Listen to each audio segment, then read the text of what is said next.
In 1985, the world operated on a simple truth. There were two superpowers. On one side, the capitalist West. On the other, the communist East, ruled by the Soviet Union. The USSR was a monolith, a nuclear giant, a sprawling empire that controlled 1/6 of the world's land surface and commanded the loyalty, or at least the obedience, of hundreds of millions of people. Its power felt permanent. Its system felt unshakable. Then, 6 years later, it was gone. This wasn't a military defeat. No foreign army marched on the Kremlin. This was the greatest, fastest, and quietest economic collapse in modern history. The Soviet Union didn't get conquered. It went bankrupt. It was a victim of its own hidden rot. This documentary reveals the final collapse of the Soviet Union through its balance sheet. We will uncover the three deadly economic flaws: the central planning, the military burden, and the oil addiction that led to its downfall. This is the story of how a system built on iron discipline ultimately dissolved into chaos and left behind a legacy of debt, poverty, and unchecked power that shapes the world we live in today. The first crack in the Soviet armor was its very structure: central planning. The entire economy, every nail, every loaf of bread, every ton of steel, was controlled by bureaucrats in Moscow through a system of 5-year plans. In theory, this was supposed to eliminate waste and instability. In reality, it was a formula for stagnation. The system was blind. How could a committee in Moscow possibly know how many shoes the people of Kazakhstan needed, or what style of coat was required in Siberia? The information was always wrong, always late, and always manipulated. Factory managers would lie about production to hit quotas. Quality plummeted. Goods were made, but they were often useless. This led to the famous Soviet paradox: scarcity amidst abundance. Shops were empty, but factories were producing vast quantities of heavy machinery, low-quality cars, and industrial goods that no one wanted. Workers, paid the same regardless of performance, had no incentive to innovate or work hard. The joke was, they pretend to pay us, and we pretend to work. The Soviet economy was brilliant at one thing: making steel and missiles. But it failed utterly at the most basic economic task: feeding and clothing its own citizens. By the 1970s, the USSR was forced to secretly import millions of tons of grain from the West just to avoid mass starvation. The consumer sector, the measure of a nation's prosperity, was the final economic front where communism lost the Cold War. The economic flaws of central planning were hidden for decades by two massive interconnected factors: military spending and oil. The Soviet Union was locked in an existential arms race with the United States that demanded absolute priority. The vast military-industrial complex consumed an estimated 15 to 20% of the Soviet GDP, an unbearable burden on a struggling economy. To put that in perspective, the U.S. military spent roughly 6% of its GDP during the same era. The USSR was sacrificing its entire domestic standard of living for geopolitical parity. The most brilliant engineers, the finest metals, the most advanced research labs, all of it was funneled into building missiles, tanks, and nuclear submarines. This was the classic and fatal guns versus butter trade-off, and the Soviets always chose the guns. While American engineers were designing the VCR, the personal computer, and the integrated circuit, Soviet engineers were optimizing rocket fuel and hardening missile silos. The result was a technologically advanced military state that couldn't produce a decent television or reliable washing machine. The scarcity in the shops was a direct consequence of the arms race. But how did they sustain this incredible military budget while their factories produced unusable goods? By a colossal geopolitical stroke of luck: oil. The economic lifeline appeared in 1973, sparked by the Yom Kippur War and the subsequent OPEC oil embargo. Global oil prices suddenly quadrupled. As a major exporter of oil and natural gas, the USSR was instantaneously flush with hard currency, petrodollars. This was the money needed to buy anything anywhere in the world. This oil revenue became the life support system for the entire Soviet project. It allowed Leonid Brezhnev and the aging Politburo to maintain their global power posture, without having to implement politically dangerous, painful economic reforms.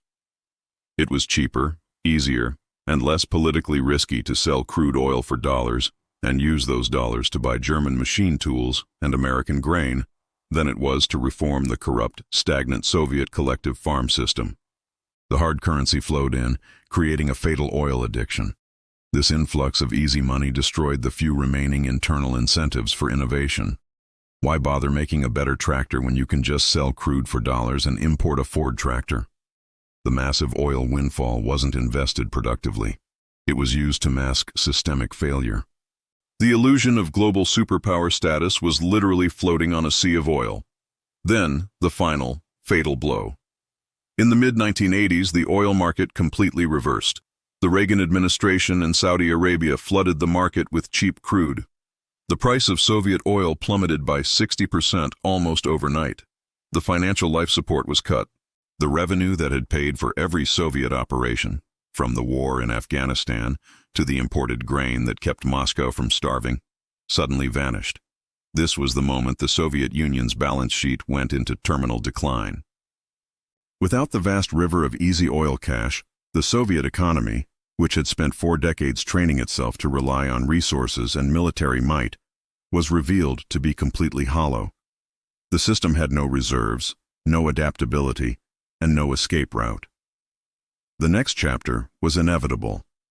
When Mikhail Gorbachev came to power in 1985, he inherited an empire on the verge of breakdown. But the world didn't know it yet. Gorbachev, a man of profound political courage but questionable economic vision, knew the system was bankrupt. His goal was not to destroy the Soviet Union. It was to save it, to make communism work again. To do this, he introduced a political revolution and an economic catastrophe. His political reform, glasnost, openness, was the most dangerous action.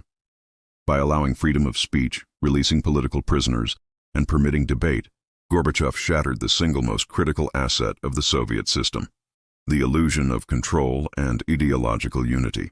Once people were allowed to speak the truth, to admit that the shops were empty, that the hospitals were failing, and that the state was corrupt, the fear vanished. Once fear vanished, so did the authority of the Communist Party. But the economy was the immediate disaster. Gorbachev's economic reform, perestroika, restructuring, was a tragic failure of sequencing. He tried to inject market incentives into the centrally planned system without first creating actual markets or private ownership. He allowed factory managers more autonomy to spend their profits, but the central bureaucracy still controlled the prices of raw materials and the production quotas. This created massive distortions. Factory managers stopped sending goods they produced to the state warehouses, where the state paid a low controlled price. Instead, they held onto their products, hoping to sell them on a nascent black market for higher prices. This led to unprecedented hoarding and systemic shortages. Shelves in Moscow and Leningrad became bare, not because production had stopped, though it was slowing, but because the goods were trapped in warehouses and distribution bottlenecks, waiting for a higher price that the state would not permit. Lines for basic goods, sausages, sugar, soap, became hours long. The consumer was the first casualty of half-measure reforms. The political consequence of this economic chaos was lethal. As the state proved it could no longer deliver basic goods, citizens stopped believing in the state. Local and regional leaders saw this vacuum of power and began asserting their own authority. The final economic blow was the ruble collapse. Since the government could no longer reliably tax its provinces, and state enterprises were failing, the Soviet state resorted to the printing press to cover its payroll and massive debts. The ruble, which had always been a fiction, a currency that couldn't be exchanged on world markets, lost its remaining internal value. Hyperinflation set in, destroying the life savings of anyone holding state money. This was the ultimate act of systemic betrayal.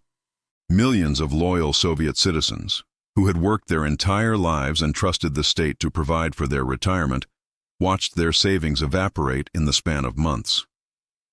When the military, the police, and the factory workers realized their paychecks were worthless, the last vestiges of state power dissolved.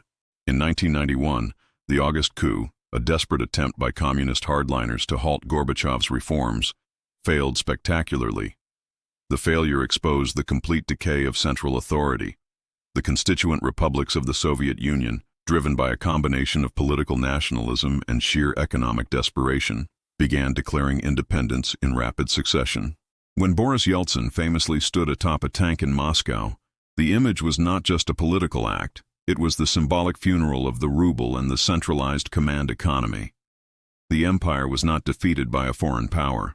It was killed by its own balance sheet and a populace that simply ceased to believe in the currency of its failed promises. The ultimate systemic failure was complete. The collapse of the Soviet Union didn't just create new countries, it created a new class of instant billionaires and a generation of new poor. This was the shock therapy of the early 1990s. When the massive state-owned assets, the oil fields, the steel mills, the factories, the mines, were privatized, they were not sold fairly to the public. They were scooped up by a tiny, ruthless few, often former Communist Party insiders or ambitious entrepreneurs with the right connections. They bought entire sectors of the economy for pennies on the dollar, leveraging the chaos and weakness of the newborn government. These men became the Russian oligarchs. Overnight, the wealth of the largest empire on earth was transferred into the hands of a few dozen individuals. This left the rest of the population with nothing. Millions saw their lifelong savings, held in rubles, vanish instantly. The social safety net disappeared. The middle class was destroyed, replaced by a hyper-wealthy elite and a vast underclass struggling for survival. The Soviet Union collapsed not due to an external missile, but due to internal economic rot. It was a system that could not adapt, could not innovate, and could not be honest with itself. The empire's tragedy is a timeless warning. No amount of military might can sustain an economy built on a foundation of lies and inefficiency.